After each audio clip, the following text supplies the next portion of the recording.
दो हकीकी वाक़यात आप लोगों को बताता हूँ काले जादू के। एक चलता फिरता हट्टा कट्टा नौजवान जावेद जट्टू चारपाई पे लेट गया।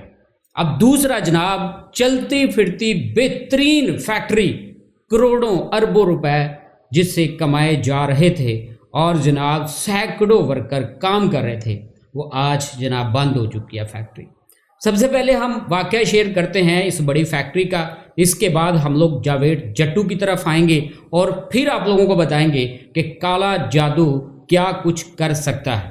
अब देखें जी, ये जो फैक्ट्री है ये करोड़ों और अरबों रुपए एक महीने का प्रॉफिट मार्जिन कमा रही थी। अब फैक्ट्री आसा आसा नीचे आना शुरू होगी। इसका जो प्रॉफिट मार्जिन है वो अरबों से करोड़ों, करोड़ों से लाखों, लाखों से हज़ारों और आसा आसा ये फैक्ट्री बंद हो गई। अब एक दिन इस फैक्ट्री का जो ऑनर है इसने सोचा कि जनाब ये सारी चीज़ें जितने भी रूल्स एंड रेगुलेशन थे वो मैंने फॉलो किए हुए हैं, सारी चीज़ें मैंने एक्यूरेट की हुई हैं जनाब, मेरे जैसी जो फैक्ट्रियां हैं वो चल रही हैं लेकिन मेरी फैक्ट्री क्यों बंद है। अब हर जगह से जनाब मुख्तलिफ जो आमल हैं वो बुलाए गए। अब इन्होंने इस फैक्ट्री के चारों कोनों को खोदा और चारों कोनों से ये जो गुड्डे हैं ये निकाले गए और गुड्डों के अंदर जनाब जो सुइयां हैं ये पुरोई गई। अब चारों कोनों से ये जो गुड्डे हैं, ये जो तावीज़ है, ये जो मटके हैं ये निकाले गए और मटकों के अंदर से ये जो तावीज़ धागे हैं ये निकाले गए। आप लोग अंदाज़ा नहीं कर सकते कि आप लोगों के जो करीबी हैं, आप लोगों के जो जानने वाले हैं, आप लोगों के जो साथ खाना खाने वाले हैं वो कितने हासिद करने वाले हैं, वो कितने हासदीन हैं। वो आप लोग अच्छा खा रहे हैं, उनको अच्छा फील नहीं होता, वो आप लोगों के लिए कुछ भी कर सकते हैं। काले जादू की वजह से करोड़ों रुपए, अरबों रुपए प्रॉफिट मार्जिन देने वाली जो फैक्ट्री है ये बंद हो सकती है, तो भाई जावेद जट्टू चारपाई पे क्यों नहीं आ सकता।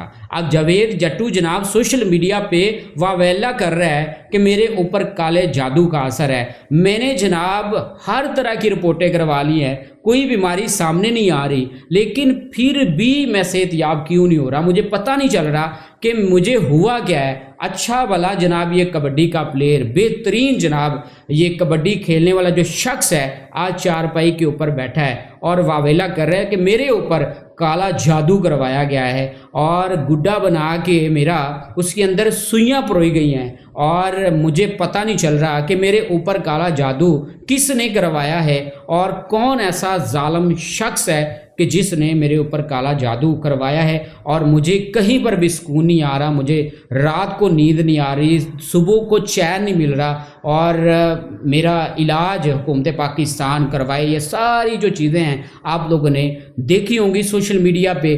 अब आप लोग खुद बताएं, काला जादू जो करवाने वाले जो लोग हैं उनका ना ही दुनिया में कोई जगह है और ना आखिरत में उनके लिए कोई अच्छी जगह है। तो आप लोगों को भी रिक्वेस्ट करूंगा कि खुदारा अगर कोई बंदा हंस रहा है हंसने दें, आप लोग हासदीन की लिस्ट में ना आएँ। और जितने भी लोग हैं जो नया बिजनेस करने का सोच रहे हैं, नई फैक्ट्री बनाने का सोच रहे हैं, या वो नया घर बनाने का सोच रहे हैं, या उनके पास कोई पैसा आ गया कहीं से, वो अमीर हो रहे हैं, अपना ये जो पैसा है, अपनी जो खुशी है, ये सारी की सारी आप लोग हाइड करके रखें। किसी भी दूसरे बंदे को, अपने जानने वाले को, रिश्तेदार को ना बताएं। अगर आप लोग बताएंगे, हासदीन आप लोगों के साथ मिलकर खाना खा रहे होते हैं, वो आप लोगों को कभी भी किसी भी स्टेज पर गिरा सकते हैं। वो खुद तो आगे नहीं जाते, लेकिन आप लोगों को अपने साथ रखने के लिए उसी माहौल में, जिस माहौल से आप उनके साथ खेल रहे थे, आप उनके साथ बैठे थे, आप उनके साथ बैठ के जनाब उसी मलंग वाले माहौल में, गुर्बत वाले माहौल में रह रहे थे, लेकिन आप लोगों का माहौल एकदम से चेंज हो गया। वो कोशिश कर रहे होते हैं उसी माहौल में आप लोगों को लाएं दोबारा, ताकि आप लोग उनसे अलग थलग हो के अलग सा काम, अलग काफिला ना बना लें। तो आप लोगों ने बचना खुद है, किसी को भी मत बताएं आप अपनी सक्सेस के बारे में, फिर ही आप लोग कामयाब हो सकते हैं, आप लोग लॉन्ग टर्म चल सकते हैं। नहीं तो काला जादू करवाने वाले आप लोगों के करीब ही बहुत से और बेशुमार इंसान हैं।